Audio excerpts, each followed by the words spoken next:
आणि तोडून द्यायला. सध्या साधू नाहीत, सध्या आता झाकली 1.25 लाखाची.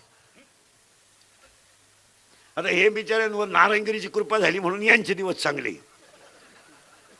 हे या अरुणगिरी महाराजांचं जेवढं प्रश्न झालं ना, याच्यामध्ये 99.9% वाटा नारायणगिरींचा आहे. यांचं फक्त प्रारब्ध उदयाला आलं आणि त्या बिचाऱ्यानं प्रयत्न केला म्हणून दिवस आले. याला 3 गोष्टी घडल्या.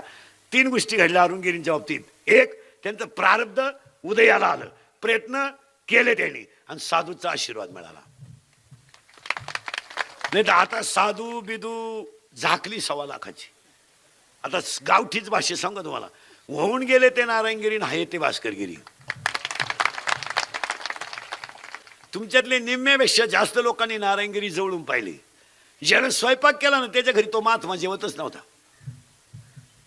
रस्त्यात जो भेटन ना साडे तुझ्या घरी. आता काय करायचंय, आता काय करायचंय, जेवायचे. तो भेटणारा श्रीमंत असायचा का? नाही. भारी कपड्यातला असायचा का? नाही. नाही हो, धोतर मळालेलं, शर्ट फाटलेला, पण त्याचा भाव इतका असायचा त्याच्या डोळ्यात पाणीच यायचं. माझ्या घरी बाबा जेवायला येणार, आहे ते वाढा. त्यांचे असे दर नव्हते, नाश्त्याचे 2.5, जेवणाचे 5.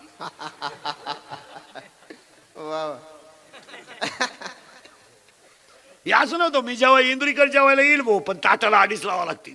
झोपायला आल्यावर काय फाशी देते तुला? बावळ्याचा बाजार सगळा.